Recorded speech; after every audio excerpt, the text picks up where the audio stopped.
दक्षिण सोलापूर तालुक्याला पावसानं झोडपून काढलंय। शेतकऱ्यांच्या शेतात पाणीच पाणी साचलेलं आहे आणि मनगुळी इथल्या शेतकऱ्यांच्या घरात आणि गोठ्यात खरं तर पाणी शिरलेलं आहे। यात मनगुळीच्या पाटील कुटुंबाचं मोठं नुकसान झालंय। मुसळधार पावसामुळे शेतकरी आर्थिक संकटात सापडलाय।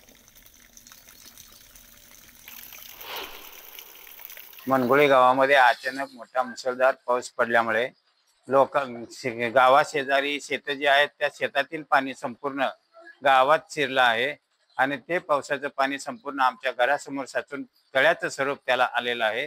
त्या पाण्याची व्यवस्था शासनाने काहीतरी करून द्यावी।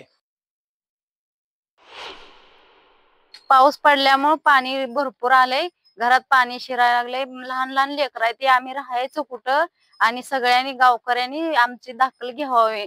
घर पडण्याची शक्यता आहे, कोणी आमचे दात घेत नाही। ती आम्ही गरीब माणसं आहे, करून खातो आहे। लहान लहान लेकरं आहेत, ती आमची कुठं राहायचं कुठं नाही आम्हाला काही समजे नाही। आणि आता बुलेटिनमध्ये घेऊया बातम्यांचा वेगवान आढावा। आगामी स्थानिक स्वराज्य संस्थांच्या निवडणुकीच्या पार्श्वभूमीवर भाजपामध्ये बैठकांचं सत्र पाहायला मिळत आहे। भाजप युवा मोर्चाची आणि सोशल मीडियाची बैठक दादर या ठिकाणी मुंबई भाजप कार्यालयामध्ये होणार आहे। राज्य स्थानिक स्वराज्य संस्थांच्या निवडणुकीचा बार दिवाळीनंतर उडणार आहे। महापालिका, जिल्हा परिषद, पंचायत समिती, नगरपालिका निवडणुका एकत्रित होणार नसून त्या टप्प्याटप्प्याने होणार आहेत। या निवडणुकांमध्ये व्हीव्हीपॅट यंत्राचा वापर केला जाणार नसून मतदार यादीत सुद्धा बदल होणार नसल्याची माहिती राज्याचे निवडणूक आयुक्त दिनेश वाघमारे यांनी सांगितलं।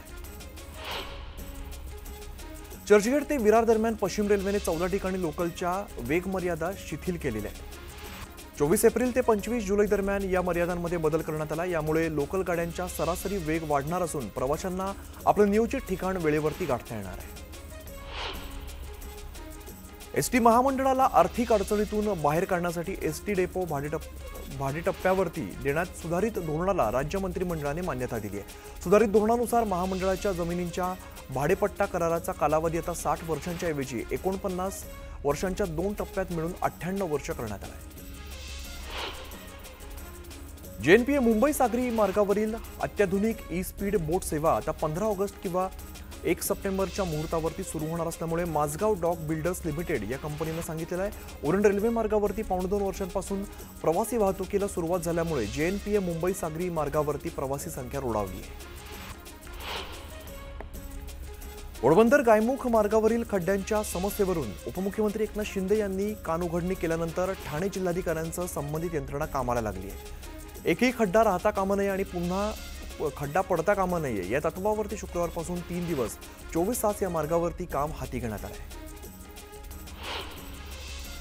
मुंबई लोकलच्या घाटकोपर आणि अंधेरी स्थानकाचं मेट्रो सोबत एकत्रीकरण केलेलं आहे। मेट्रो आणि लोकल स्थानकावर प्रवाशांची गर्दी विभागण्यासाठी या प्रयोगाला चांगला प्रतिसाद मिळतोय।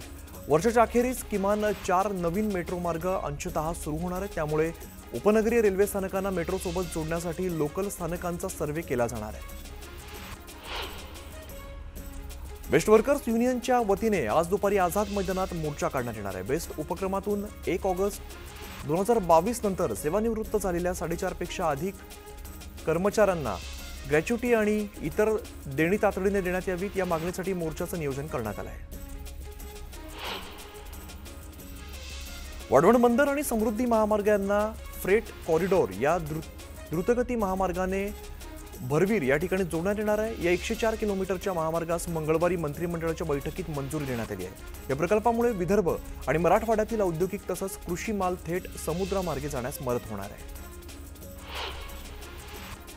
उपनगरी लोकल ट्रेनमध्ये एप्रिल ते जुलै या 4 महिन्यांमध्ये विना तिकीट तसंच चुकीच्या तिकिटावरती प्रवास करणाऱ्या 3.86 लाख प्रवाशांवरती पश्चिम रेल्वेने कारवाई केलेली आहे। त्यांच्याकडून 19,55,00,000चा दंड वसूल केला आहे। वाहनांना हाय सिक्युरिटी रजिस्ट्रेशन प्लेट बसवण्याची 4थी मुदतवाढ संपायला अवघे 10 दिवस उरलेले असताना सुद्धा पुण्यामध्ये केवळ 20% वाहनांवरच या नंबर प्लेट्स बसवल्या गेल्या। त्यामुळे पुन्हा मुदतवाढ मिळणार की विना HSRP नंबर प्लेट असलेल्या वाहनांवरती कारवाई होणार हा प्रश्न आता निर्माण झाला। दहीहंडी आणि गणेशोत्सवाच्या पार्श्वभूमीवर नियमित सुरक्षेच्या दृष्टीने मुंबईमध्ये drone, remote control, microlight aircraft, paragliders, hot air balloon यांच्या उड्डाणांना बंदी कायम ठेवण्यात आलेली आहे। 6 ऑगस्ट ते 4 सप्टेंबर दरम्यान हे बंदी आदेश लागू असतील। पीओपी गणेश मूर्तींवरील बंदी उठवण्याचा निर्णय उच्च न्यायालयाकडून उशिरा झालाय. पीओपीवरती बंदी येणार की नाही या साशंकतेमुळे यंदा मुंबईमध्ये गणेश मूर्तींची संख्या घटण्याची शक्यता असून किमतीमध्ये वाढ होण्याची चिन्ह आहेत. यंदाच्या गणेशोत्सवात अधिकाधिक पर्यावरणपूरक विसर्जन सुनिश्चित करण्यासाठी महानगरपालिका कृत्रिम तलावांची संख्या वाढवणार आहे. गेल्या वर्षी 204 कृत्रिम तलावांची उभारणी करण्यात आली होती. यंदा ही संख्या वाढवून विसर्जनासाठी सुविधा अधिक सुटसुटीत केली जाणार आहे. गणेशोत्सवाच्या निमित्ताने सुरू होणाऱ्या सणासुदीच्या काळात मिठाई, खवा, तूप, दूध, फरसाण, सुकामेवा, खाद्यतेल, बेसन इत्यादी पदार्थांची मागणी मोठ्या प्रमाणात वाढते. या वाढीव मागणीचा गैरफायदा घेत भेसळीचं प्रमाण सुद्धा वाढते. या पार्श्वभूमीवरती अन्न आणि औषध प्रशासन राज्यभर तपासणी मोहीम राबवत असून मिठाई, प्रसाद आणि खाद्यपदार्थांच्या गुणवत्तेवरती करडी नजर ठेवली जाणार आहे. वैद्यकीय अभ्यासक्रमाचा प्रवेश प्रक्रियेतून स्वतःला सिद्ध करून गुणवत्ता असून सुद्धा प्रवेशाच्या स्पर्धेत अनेक विद्यार्थ्यांना परवडत नसल्यामुळे डॉक्टर होण्याचं त्यांचं स्वप्न दूर राहत आहे. 4 वर्षांचं वैद्यकीय शिक्षण पूर्ण करण्यासाठी खासगी महाविद्यालयांमध्ये साधारणपणे 60 ते 70 लाख रुपये तर विद्यापीठांमध्ये खर्च हा 1 कोटी रुपये इतका आहे. राज्यात कंत्राटी शिक्षकांची संख्या दिवसेंदिवस वाढत असून पुणे जिल्ह्यामध्ये सर्वाधिक म्हणजेच 8,969 तर राज्यामध्ये एकूण 75,470 कंत्राटी शिक्षक आहेत.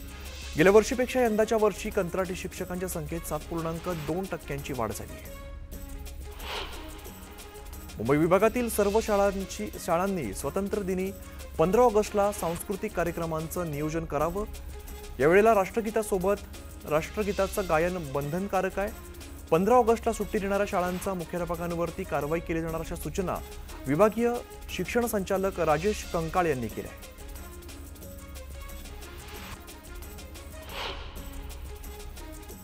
एक महत्त्वाची बातमी समोर येते. महाराष्ट्र राज्य मराठी चित्रपट पुरस्कारांचा हिरक महोत्सवी सोहळा मंगळवारी दिमाखात पार पडलेला आहे. या सोहळ्यामध्ये अनुपम खेर यांना राज कपूर जीवनगौरव पुरस्काराने सन्मानित करण्यात आले. याला अनुपम खेर आणि मुख्यमंत्री देवेंद्र फडणवीसांच्या भाषणाने सर्वांचंच लक्ष वेधून घेतलेलं आहे.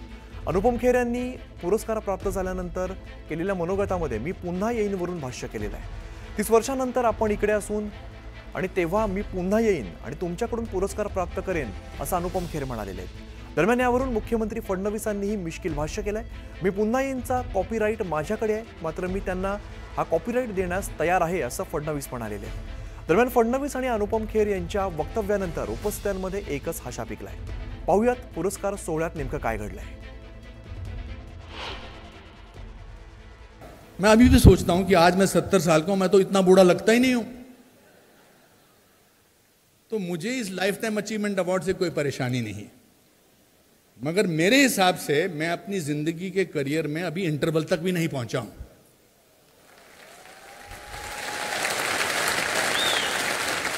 आज से 30 साल बाद फिर आप भी यहीं होंगे, देवेंद्र जी, आप भी यहीं होंगे, इसी मंच पर होंगे, और मैं फिर आऊंगा और सीधा चल के ऊपर आऊंगा, तब भी मैं सम्मान आपसे प्राप्त करूंगा. तब तक मुझे अगले 30 साल तक न्यू कमर का अवॉर्ड देते रहना. पण आज त्यांनी माझा एक डायलॉग चोरलेला आहे. ते म्हणाले मी पुन्हा येईन.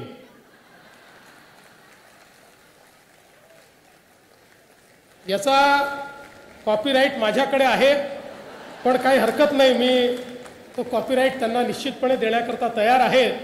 आणि मला विश्वास आहे की त्यांनी सांगितल्याप्रमाणे 30 वर्षांनी पुन्हा या मंचावर ते आपल्याला दिसतील आणि असंच पुढचे 30 वर्ष आपल्या सगळ्यांचं मनोरंजन हे ते करत राहतील. अभिनेत्री काजोलला राज कपूर विशेष योगदान पुरस्कार देऊन गौरवित करण्यात आलं. या सोहळ्यादरम्यान काजोलने माध्यमांशी मराठीमधून संवाद साधलाय आणि त्याच वेळेला तिला जेव्हा हिंदीमधून प्रश्न विचारण्यात आला त्यानंतर ती भडकली आणि म्हणाली, अब मैं हिंदी में बोलो, जिसको समझना है वो समझ लेंगे असं सुनावलेलं आहे. दिवस आहे माझ्यासाठी आणि आय एम व्हेरी हॅपी की आज माझी आई पण आहे माझ्याबरोबर आणि तिला पण हा पुरस्कार भेटला होता अगोदर, तर it's a very big deal for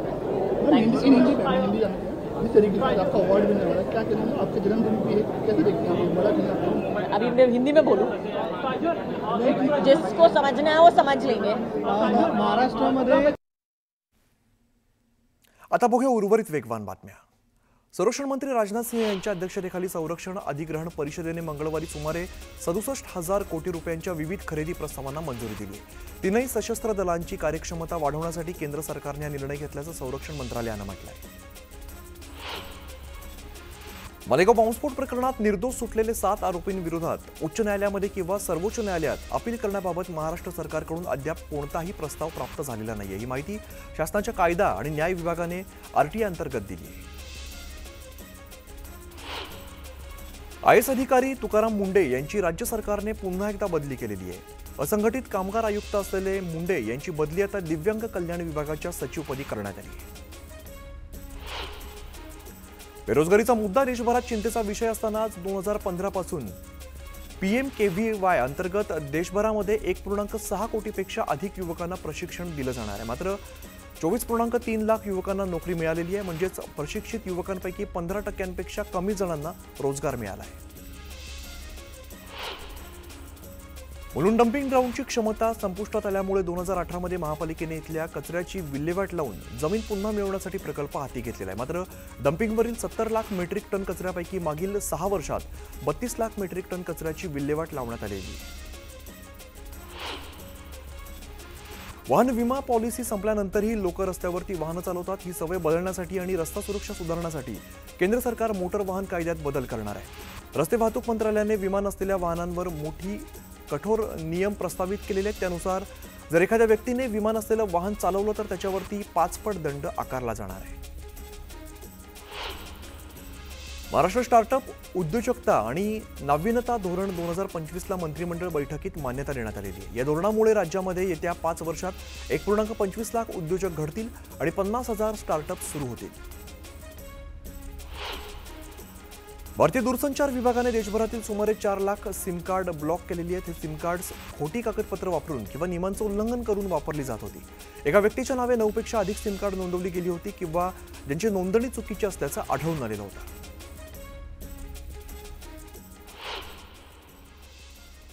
एक महत्त्वाची बातमी समोर येते. भाजप आमदार प्रणय फुके यांनी केलेल्या वादग्रस्त वक्तव्यामुळे महायुतीत संबंध ताणले जात असल्याची चर्चा आता सुरू झालेली आहे. प्रणय फुके यांनी केलेल्या वक्तव्यामुळे शिवसेना मंत्री आणि आमदारांमध्ये नाराजी असल्याचं समोर येत आहे. तर मित्रपक्षांबाबत केलेल्या जाणाऱ्या अशा वक्तव्यांमुळे युतीमध्ये मिठाचा खडा पडत असल्याची भावना काही मंत्र्यांनी काल उपमुख्यमंत्र्यांकडे बोलून दाखवलेली आहे. तसंच प्रणय फुके यांनी केलेल्या वक्तव्यामुळे चांगले संबंध ताणले जातात. तसंच याआधी सुद्धा अशी वक्तव्य झाली असल्याची तक्रार मंत्र्यांनी केलेली आहे. दरम्यान समन्वय समितीच्या बैठकीमध्ये हे विषय चर्चा करून त्यावरती मार्ग काढावा. तीनही पक्षात समन्वय राहील या अनुषंगाने प्रयत्न करण्याच्या सूचना उपमुख्यमंत्र्यांनी केल्याची माहिती सूत्रांनी दिली आहे. नेमकं प्रणय फुके काय म्हणाले होते यावरती आपण एक नजर टाकूया. पोरगा जसं 10वी मध्ये पास झाला किंवा चांगले मार्क भेटले तर पोराने केलं किंवा आईने केलं आणि काही खराब झालं तर बापाने केलं. त्याविषयी मला हे पक्का माहीत झालं की शिवसेनेचाही बाप मीच आहे, कारण खापर माझ्यावरच फोडून राहिले. आता बघूया उर्वरित वेगवान बातम्या. 29 ऑगस्ट रोजी मुंबईत होणाऱ्या आंदोलनाच्या पार्श्वभूमीवर मनोज जरांगे पाटील सोलापूर दौऱ्यावरती आहेत. जिल्ह्यातील अनेक पक्ष संघटना आणि मराठा बांधव जरांगे पाटलांची भेट घेणार आहेत. उत्तराखंडमध्ये अतिवृष्टी झाली आहे. अनेक ठिकाणी ढगफुटीच्या घटना घडलेल्या आहेत, ज्यामुळे भूस्खलन आणि पूर मोठ्या प्रमाणात आलेला आहे. उत्तरकाशी जिल्ह्यामध्ये नांदेड जिल्ह्यातील बिलोली तालुक्यात डोणगाव या ठिकाणी 11 तरुण वाहून गेलेले आहेत. ते तरुण त्या ठिकाणी गेलेत. हे सर्वजण सुरक्षित आणि सुखरूप असल्याची माहिती जिल्हा प्रशासनाने दिली आहे. जळगाव शहरातील विविध भागांमध्ये दूषित पाणी पुरवठा होत असल्यामुळे डायरियाचे रुग्ण मोठ्या प्रमाणात वाढलेले आहेत. सध्या तब्बल 93 रुग्णांवरती उपचार सुरू आहेत. नागरिकांना काळजी घेण्याचं आवाहन केलं जात आहे. रायगड जिल्ह्यातील महाड एसटी बस स्थानक सध्या पूर्णपणे अंधारात गेलेलं आहे. कंट्रोल रूम सोडली तर कुठेच लाईट नाहीये. बस स्थानकातील लाईट्स बंद असल्यामुळे प्रवाशांना रात्रीच्या वेळेला अंधारातच ये जा करावी लागते. कापसाचं पेरणी क्षेत्र देशात 3.35% तर राज्यामध्ये 6.12% घटलेलं आहे. त्यातच चालू कापूस हंगामाच्या पहिल्या 8 महिन्यात 27 लाख गाठी कापसाची उच्चांकी आयात करण्यात आली. सोलापूरसह पुणे, नगर, धाराशिव जिल्ह्यांसाठी वरदायिनी असणारं उजनी धरण 100% भरल्याच्या मार्गावरती आहे. त्यामुळे सोलापूर जिल्ह्यातील शेतीसह पिण्याच्या पाण्याचा प्रश्न तुर्तास तरी मिटलाय. त्याचबरोबर उद्योगासाठी लागणाऱ्या पाण्याचा सुद्धा प्रश्न आता भेडसावणार नाहीये. मोरबी धरण परिसरात जुलै अखेरच पावसाचा जोर ओसरलेला आहे. धरणामध्ये गतवर्षीपेक्षा कमी साठा उपलब्ध आहे. 81.39% धरण भरलेलं आहे. पाऊस पडला नाही तर पुढील 260 दिवस पुरेल इतकाच पाणीसाठा धरणामध्ये आहे. ऐन पावसाळ्यात विदर्भात उष्णतेची तीव्रता वाढलेली आहे. विदर्भातील 4 शहरांचं तापमान 35 अंशांच्या वरती गेलेलं आहे. गेल्या आठवड्याभरापासून पावसानं दडी मारल्यामुळे तापमानात वाढ झाली आहे. अकोला, भंडारा, ब्रह्मपुरी, वर्धा या शहरांचं तापमान 35 अंशांच्या वर गेलंय. पैठणमधील भाजी मंडई परिसरात असणाऱ्या एका महा ई सेवा केंद्राला आग लागली. शॉर्ट सर्किटमुळे आग लागल्याची माहिती समोर येते. या आगीमध्ये ई सेवा केंद्राचं लाखोंचं नुकसान झालंय.